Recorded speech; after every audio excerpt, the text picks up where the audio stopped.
Hello, PR 100 students. Consider this PR 100 Lesson 1-3. After you've understood the whole point of the backgrounder, the second step in putting together a PR campaign involves objective. Backgrounder tells me who your client is, and objective tells me what you wish to do for your client. You need to understand that it may be different than what your client wants you to do. If your client says to you, "Make me famous," well, that's a pretty poor objective. And basically, if I could tell you any basic idea about an objective, here I am touching my face again. Basic idea about objective is something that you know you can do. Something that is reasonable. You can't make your client famous, but there are steps you can take to help your client increase their fame or audiences or reach or whatever you want to say. The way that we are successful public relations people is we never tell our clients, "Sure, I can do that," if we know that we can't, or if we think it might be something that's not a good idea. Your client is Hofstra University, and Hofstra University says, "We wish to open a campus in China, in Vietnam, in Amsterdam, in whatever. We wish all of our students to move from Hempstead, New York to Zurich, Switzerland," which actually would make me happy since that's where my daughter lives, but okay, whatever. So your client says, "We want to close the university in Hempstead and we want to open a university in," name it, I don't know, Williamsburg, Virginia. Not a reasonable objective for you. What you can say is, there are several steps I can take to help you figure out if this is a reasonable objective. And then you cite as your objective doing a research project to decide if Williamsburg, Virginia can accept another university. I don't know, that's a really bad example, but I think you know me from the 6 weeks we've been together that all of my examples are bad examples. Let's see if I can come up with a better one. Okay, your client's objective: make me famous. I wish to star in the Metropolitan Opera by next February.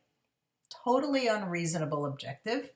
Not so bad if your client has that dream, but how can you assure your client that you can do that for them? You can't. It's unreasonable. But what you can say is, my objective is to help my client find an agent.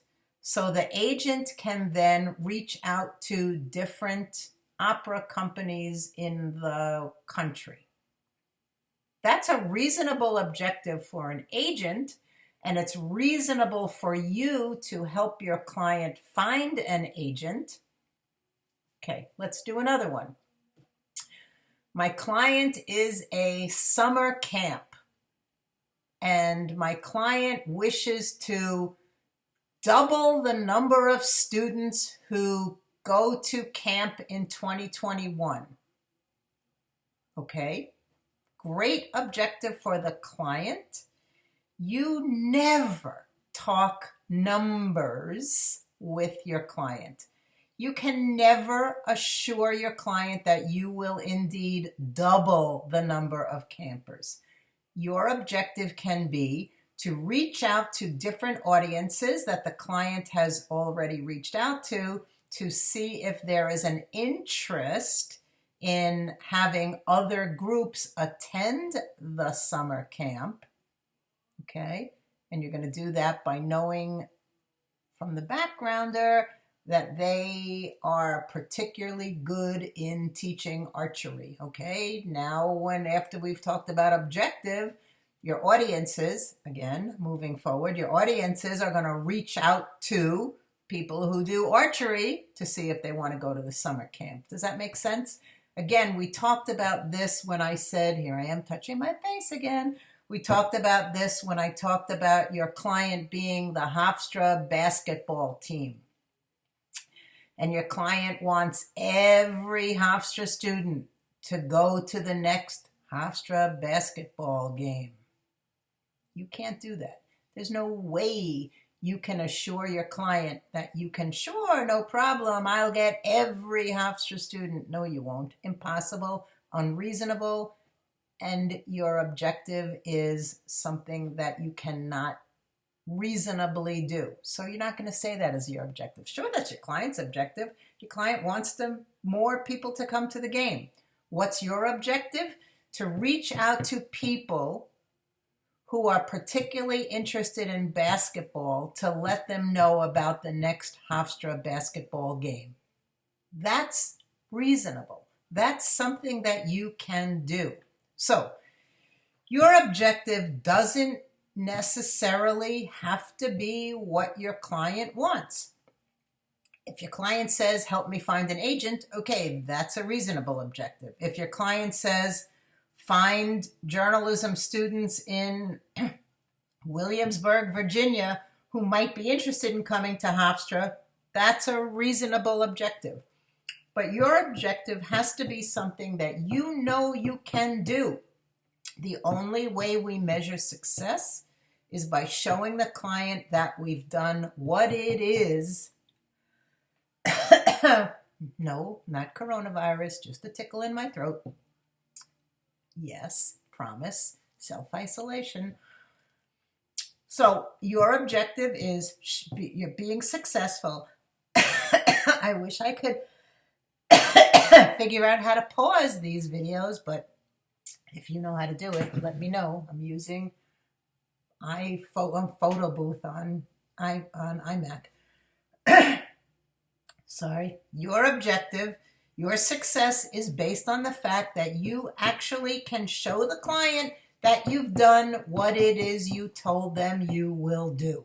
So if you indeed have the backgrounder, you go through that backgrounder and you decide based on your knowledge and your understanding of what's capable and what's reasonable, what your objective for your client is.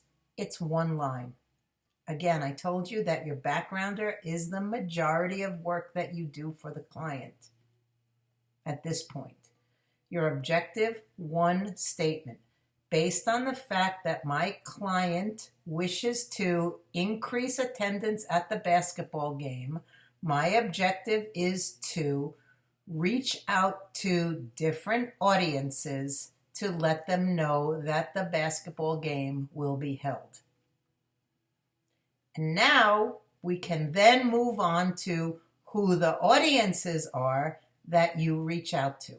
Once again, this is PR Lesson 1, Section 3, the objective. Let's talk about this.